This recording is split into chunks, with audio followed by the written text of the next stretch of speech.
Tim Reformasi Tata Kelola Migas akan mengaudit anak perusahaan Pertamina Petral. Lantas apa saja yang menjadi latar belakang proses audit tersebut dan sejauh mana langkah tim ini bisa membenahi carut-marut tata kelola migas selama ini? Langsung saja kita membahasnya bersama anggota Tim Reformasi Tata Kelola Migas, Bapak Darmawan Prasojo. Selamat malam, Pak Darmawan. Selamat malam. Ya, sebelum selamat malam Pak Maisa sekalian. Selamat malam. Jadi sebelum kita bicara masalah Petral, ini kan rupa-rupanya memang Petral ini hanya bagian kecil dari apa yang kemudian ingin dibenahi begitu ya Pak ya. Sebetulnya siapa itu mafia migas dan apa itu mafia migas, Pak? Nah ini Mas Ade, ini perlu ada klarifikasi ya bahwa ini tim reformasi tata kelola migas. Jadi yang direformasi itu tata kelolanya. Tata kelola itu adalah kalau bahasa Inggrisnya itu governance. Itu cara untuk mengelola suatu industri. Itu baik itu regulasinya maupun itu pelaksanaannya, maupun itu juga manajemennya, maupun itu leadershipnya, maupun itu corporate culture-nya dan lain-lain semuanya. Dan kalau kita melihat industri migas itu terdiri dari 3 bagian.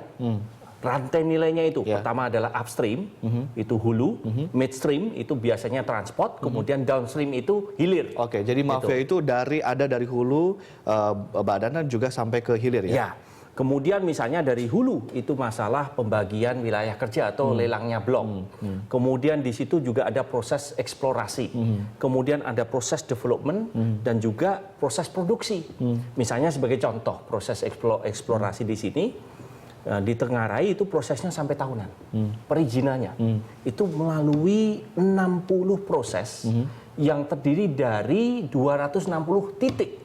Dan itu kalau di print izinnya itu dengan feasibility study-nya itu sampai 600.000 lembar. 600.000 lembar. 600.000 dan situlah kemudian para mafia dalam tanda kutip itu ada. Nah, disinilah bisa muncul ruang-ruang gelap karena prosesnya sangat rumit, sangat panjang.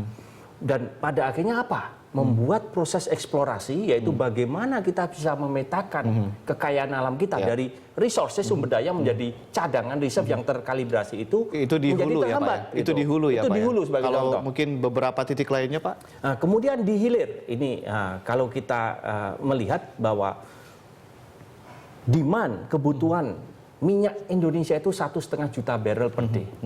Kemudian produksi kita 750-760 ribu barrel per day, tetapi porsi pemerintahnya pun hanya sekitar 500 ribu barrel per day.